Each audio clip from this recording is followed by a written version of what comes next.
Aujourd'hui pour une nouvelle vidéo, donc il s'agit de la recette des verrines à la framboise. J'ai donc ici 250 g de framboises fraîches. Vous pouvez bien sûr utiliser des framboises congelées. Donc ici ça sera juste pour réaliser un coulis de framboise. J'ai 50 g de sucre, 5 g de jus de citron et 20 g. Vous pouvez remplacer les framboises par tout autre fruit. Alors attention juste au sucre, donc ici j'ai mis 50 g de sucre car les framboises sont très acides, donc c'est pour atténuer un petit peu l'acidité. Et j'ai mis 5 g seulement de jus de citron, tout simplement puisque les framboises sont déjà très acides. Donc j'ai mis du citron puisque c'est un conservateur naturel et ça rehausse également le goût. Voilà, on va débuter cette recette en mettant nos 50 g de sucre dans le bol pour en faire du sucre glace. Vous pouvez remplacer le sucre roux que j'ai utilisé par du sucre blanc sans problème. Voilà, donc j'insère mon couvercle et mon gobelet doseur. Je programme 10 secondes, vitesse 10. Voilà, parfait. Je vous montre le résultat. Voilà, on a un sucre glace. On va ensuite rajouter le reste de nos ingrédients. Donc, nos 250 g de framboises, notre eau, donc 20 g d'eau, et le jus de citron.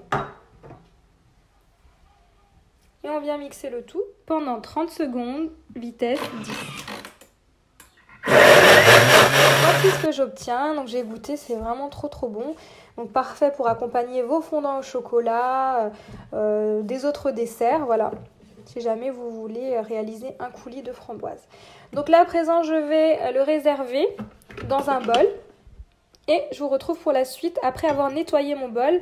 Et donc il faudra bien le sécher pour la suite. Je vous montre la texture de ce coulis qui est juste parfaite. Voilà.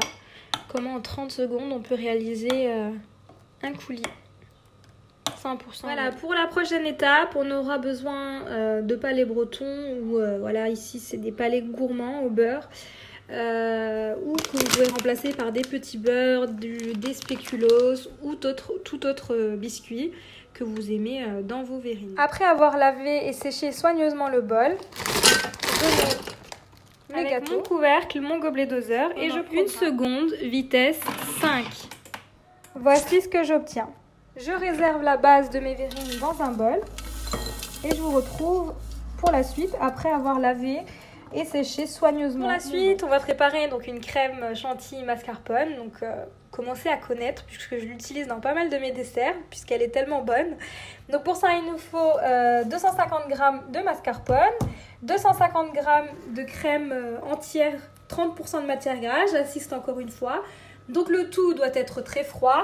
Inutile de mettre le bol au congélateur, il faut juste qu'il soit froid, normal. Et donc si vous venez de laver, ne lavez pas à l'eau chaude.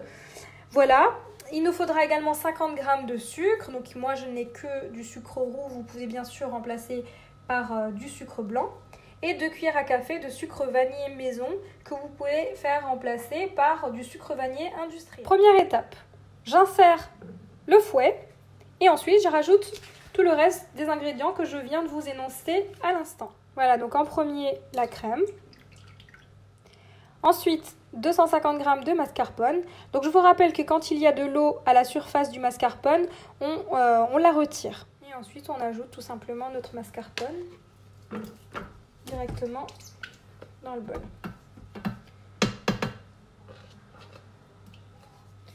Voilà, ensuite notre sucre vanillé maison, donc 2 cuillères à café pour relever le goût de notre crème.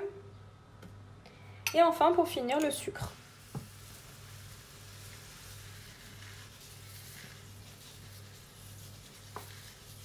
Et je programme 30 secondes, vitesse 3,5.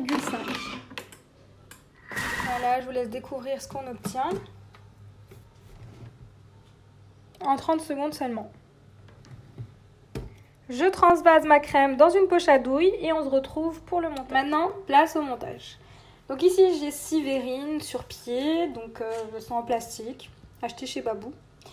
Vous pouvez bien sûr utiliser des verrines en verre. Donc on va mettre au fond de nos verrines notre base de biscuits.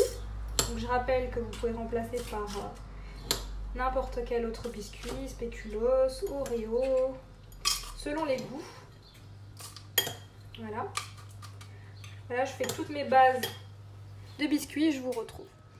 Voilà, une fois qu'on a garni l'ensemble de nos verrines de palais breton, on vient ajouter du coulis de framboise.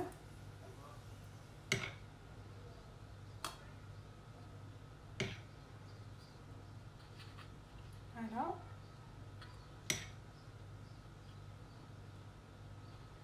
Comme ceci. Ensuite, on rajoute quelques framboises fraîches, c'est facultatif, pour apporter de la texture à l'intérieur. Voilà. Et on vient, à l'aide de notre crème que j'ai mis dans une poche à douille, garnir ma verrine.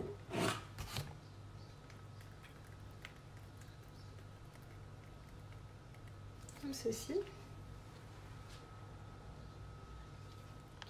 Je viens rajouter à nouveau du coulis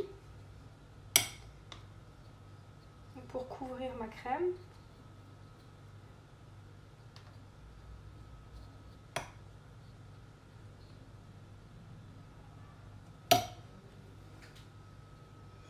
Et ensuite, je rajoute des framboises pour la déco.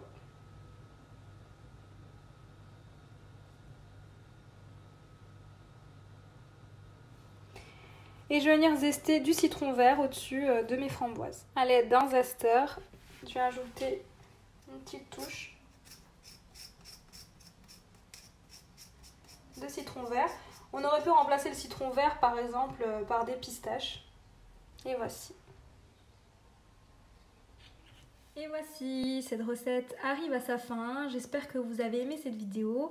N'hésitez pas à me laisser un commentaire, à vous abonner à ma chaîne et je vous dis à très vite.